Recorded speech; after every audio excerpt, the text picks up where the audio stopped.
Hello friends, आज मैंने जो ब्लाउज़ बनाई है इसका मुझे सबसे ज़्यादा रिक्वेस्ट आया था और ये है 4 टक्स बेल्ट ब्लाउज़। तो सबसे आसान तरीका बताऊंगी, चलिए वीडियो को स्टार्ट कर लेते हैं।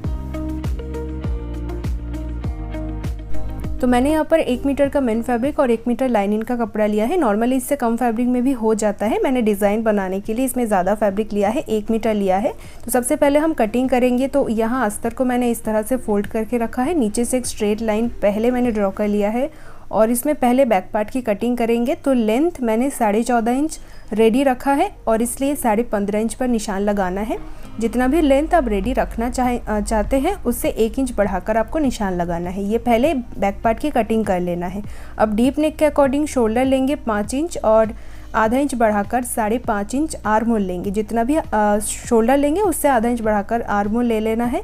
देन यहाँ दोनों लाइन को स्ट्रेट कर देना है। इसके बाद यहाँ से 1.5 इंच ऊपर एक निशान लगाएंगे, यहाँ लाइन को हाफ करके एक निशान लगाएंगे। देन चेस्ट का 4th पार्ट ले लेंगे 9.5 और उसके साथ 1.5 इंच प्लस कर लेंगे। देन कमर का 4th पार्ट लेंगे 7.5 और उसके साथ 2 इंच प्लस करनी है, 1.5 इंच सिलाई मार्जिन और 1 इंच जो है टक्स पॉइंट के लिए। और उसके बाद लाइन को स्ट्रेट कर देंगे और इसके बाद आर्म होल की गुलाई भी दे देंगे। तो ये पहले हम बैक पार्ट की कटिंग कर रहे हैं, तो उसी हिसाब से यहाँ सारे मार्किंग कर रहे हैं। तो इस तरह से इस ब्लाउज़ को चाहे तो आप हाई नेक के अकॉर्डिंग भी बना सकते हैं। देन मैंने 2.25 इंच नेक विड्थ रखा है, नेक की चौड़ाई मैंने 2.25 इंच रखा है और यहाँ मैंने नेक की जो लेंथ रखा है वो 9.5 इंच है। नीचे की नेक विड्थ मैंने 2.25 इंच रखा है और यहाँ ऊपर 2.5 इंच 2.5 इंच ऊपर मैंने ये निशान लगाया और लाइन को नीचे की तरफ मिला दिया। इस तरीके से मैंने ये डिज़ाइन बनाई है और अब हम बैक पार्ट की कटिंग कर लेंगे। तो इसी से हम फ्रंट पार्ट की भी कटिंग करेंगे। तो हमारा जो मेन पार्ट है 4 टक्स में फ्रंट पार्ट, उसकी कटिंग हम करेंगे जो अस्तर की खुली वाली साइड है, ओपन वाली साइड है, वहाँ से कटिंग करेंगे। सबसे पहले आई हुक के लिए हम आधा इंच मार्जिन ले लेंगे, चौक से पहले इस तरह से निशान लगा लेंगे। उसके बाद जो बैक पार्ट है उसे रखेंगे और एज इट इज़ निशान हम ऊपर की तरफ से उठा लेंगे। नीचे हमें थोड़ा सा कपड़ा एक्स्ट्रा रखना है क्योंकि नीचे लेंथ में हमें 1 इंच ज़्यादा रखनी है। तो इस तरह से सबसे पहले चारों साइड से आर्म होल, शोल्डर, नीचे कमर की साइड पर सब जगह पर हम निशान को उठा लेंगे। ये देखिए इस तरह से। इसके बाद हम लेंथ में एक्स्ट्रा लेंगे 1 इंच। ये बेल्ट ब्लाउज़ होता है इसीलिए 1 इंच हमें ज़्यादा लेना होता है। इस तरह से मैंने 1 इंच बढ़ा लिया है। इसके बाद हम मेन मार्किंग करेंगे। तो 2.2 इंच यहाँ नेक विड्थ लेंगे जितना हमने बैक पार्ट में लिया है और लेंथ मैंने 7 इंच रखा है। नीचे से नेक विड्थ मैंने 2.25 इंच लिया है। देन इस तरह से बॉक्स बना लेंगे। इसके बाद हम यहाँ गोल गले का शेप दे देंगे। आप चाहे तो कोई और शेप भी दे सकते हैं इसमें। ये देखिए इस तरह से राउंड शेप ड्रॉ कर लेंगे। देन बेल्ट के लिए निशान लगाएंगे। यहाँ से 3.5 इंच पर एक निशान लगाएंगे और इधर से 2.5 इंच यानी कि 2.5 इंच पर निशान लगाएंगे। तो इस निशान को हम कुछ इस तरीके से मिलाएंगे। अगर आप पहले ही हाथ से नहीं कर सकते हैं तो आप पहले स्केल से ड्राइंग कर लीजिए, एक लाइन ड्रॉ कर लीजिए। देन आप इस तरीके से इस लाइन को ड्रॉ कर लीजिए। तो इसके बाद हम यहाँ पर 1/2 इंच ऊपर एक निशान लगाएंगे और इस लाइन को इस तरीके से उठा देंगे। तो कटोरी का जो बेल्ट ब्लाउज़ होता है वो भी कुछ इसी तरीके से बना हुआ होता है। इसमें फिटिंग्स बहुत अच्छा आता है। देन आई हुक की जो पट्टी के लिए सिलाई मार्जिन है उसे छोड़कर 4 इंच पर एक निशान लगानी है और इस निशान को ऊपर की तरफ हमें उठानी है 2.5 इंच या फिर 3 इंच, सभी साइज़ के लिए सेम होगा। तो मैंने 2.5 इंच पर ये निशान लगाया और नीचे लाइन को स्ट्रेट कर दिया। अब यहाँ जो आई हुक वाली साइड है उसे इस लाइन को हमें हाफ करके इंची टेप को फोल्ड करके इसके मिडिल पर निशान लगानी है। देन इधर से अंदर की तरफ 2.5 इंच पर निशान लगानी है, इसे भी स्ट्रेट कर देना है। सामने कुछ इस तरीके से लाइन बनानी है। तो यहाँ हमें एक सर्किल जैसा शेप देना है।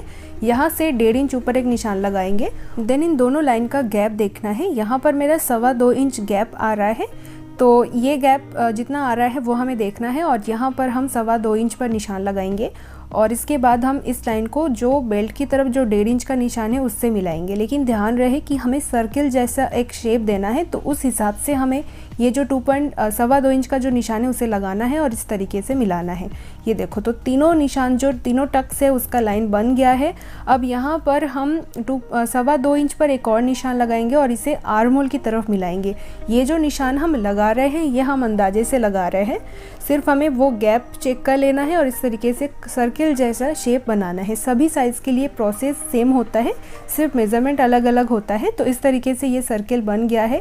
अब यहाँ जो हमने चारों टक्स लगाए हैं, इसमें जब हम सिलाई लगाएंगे तो ज़्यादा सिलाई मार्जिन नहीं लेंगे। 1/4 इंच का ये लाइन हम बना रहे हैं ताकि सिलाई लगाने के टाइम पर भी 1/4 इंच का ही मार्जिन लेकर हम सिलाई लगाए। तो तीनों टक्स पे 1/4 इंच का ही मार्जिन जाएगा।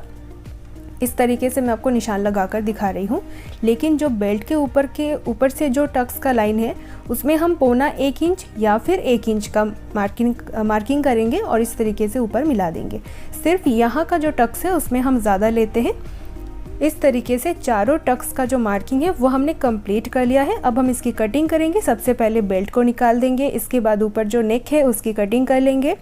ये देखिए, तो कटिंग करने के बाद इसमें से हम मेन फैब्रिक को भी कटिंग कर लेंगे। तो इस तरीके से अस्तर के ऊपर कटिंग हो जाने के बाद मेन फैब्रिक की ओपन वाली साइड पर हमें फ्रंट पार्ट को रखनी है और जॉइंट की तरफ हमें बैक पार्ट को रखनी है। तो इस तरीके से रखना है और इसकी कटिंग करेंगे। मेन फैब्रिक को अस्तर से थोड़ा सा बढ़ाकर कट कीजिए। ये देखिए, अब जितना भी कपड़ा नीचे की तरफ बच रहा है उसमें से हमें स्लीव्स कटिंग करनी है। तो अब हम इसकी स्टिचिंग देख लेंगे। सबसे पहले मेन फैब्रिक की जो रॉन्ग साइड है उस तरफ हमें अस्तर को रखना है और चारों साइड से सिलाई लगाकर मेन कपड़े के साथ अस्तर को जॉइंट कर लेनी है। तो इसमें नेक को मैं पाइपिंग से बनाऊंगी। आप चाहे तो ओरेप पट्टी या पेस्टिंग से भी तैयार कर सकते हैं। अब जितना भी एक्स्ट्रा फैब्रिक है उसे कट करके निकाल देना है। इसके बाद जो टक्स पॉइंट का लाइन है ना, वहाँ पर जो मेन लाइन है उसमें हमें इस तरीके से सीधा सीधा सिलाई लगाना है। सिर्फ जो टक्स का लाइन है उसमें से हमें सिलाई लगाना है। इससे क्या होगा, जब हम फोल्ड करके सिलाई लगाएंगे उसमें बहुत ही इजी हो जाएगा। कुछ फैब्रिक ऐसा होता है जिसमें हमारा जो अस्तर और मेन फैब्रिक होता है दोनों को पकड़ के टक्स को सिलाई लगाने में बहुत प्रॉब्लम होता है।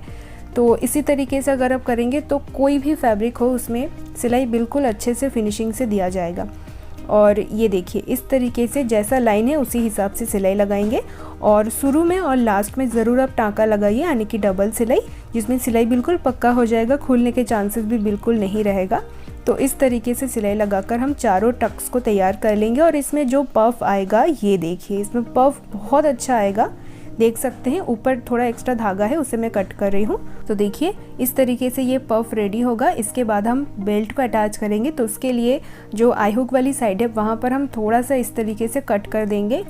इसके लिए क्या होगा कि यहाँ बेल्ट जब हम अटैच करेंगे तो उसका शेप बहुत अच्छा आएगा। सबसे पहले बेल्ट को मैं मेन फैब्रिक के ऊपर रखकर सिलाई लगा रही हूँ। एक्स्ट्रा कपड़े को कट कर दिया है। अब यहाँ पर बेल्ट को हम इसके ऊपर उठाकर रखेंगे और इसको अटैच कर लेंगे। तो इस तरीके से यहाँ पर सिलाई लगाना है और यहाँ पर डबल सिलाई लगाना है। ऊपर का कपड़ा और बेल्ट को एक साथ में अच्छे से पकड़ना है और इस तरीके से सिलाई लगाना है। डबल सिलाई लगा लीजिए और ये बेल्ट एकदम अटैच हो जाएगा अच्छे से। और देख सकते हैं बेल्ट का जो शेप है वो कितनी अच्छे से आई है। यहाँ पर एक्स्ट्रा जो हो रहा है उसे कट कर देना है और यहाँ पर एक सिलाई भी लगा लेना है। तो बेल्ट का शेप अगर बिल्कुल सीधा आता है तो वो सही नहीं होता है और उसमें फिटिंग्स भी सही से नहीं आता है। ये देख सकते हैं दोनों तरफ मैंने रेडी कर लिया है। और ये 4 टक्स वाला पफ और बेल्ट भी कितनी अच्छी तरीके से फिनिशिंग से रेडी हुआ है। इसका एक और बात मैं बताऊं कि यहाँ पर दोनों बेल्ट का जो सिलाई है दोनों साइड से वो एक दूसरे से मिल रहा है। बेल्ट का सिलाई भी मिल रहा है और ऊपर का जो सिलाई है वो भी मिल रहा है। अगर ऐसा होता है तो देखना कि बहुत अच्छा फिटिंग्स भी आएगा और दिखने में भी बहुत सुंदर लगेगा। इसके बाद जो बैक पार्ट है उसके साथ मैंने अस्तर को जॉइंट कर लिया है। अब जस्ट यहाँ पर मैं पाइपिंग अटैच करके पूरे ब्लाउज़ को रेडी कर लूँगी। हाँ, पाइपिंग अटैच करने के बाद मैंने फ्रंट की तरफ आई हुक की पट्टी को अटैच कर लिया है। उसके बाद मैं पाइपिंग को गले पर भी लगाऊंगी, नीचे जो कमर की लाइन है वहाँ पर भी लगाऊंगी।